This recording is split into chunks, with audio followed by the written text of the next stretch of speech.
All right, we're going to go ahead and pulse our onion until it's broken into some small pieces. I'm going to take the top off, and we're going to grab one tomato. We're going to slice off our end.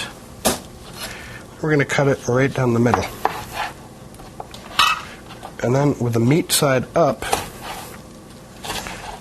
we're going to cut the tomato into small pieces.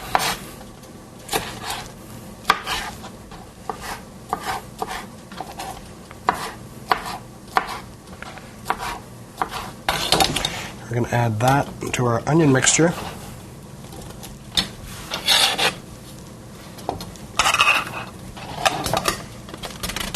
And then we're going to pulse.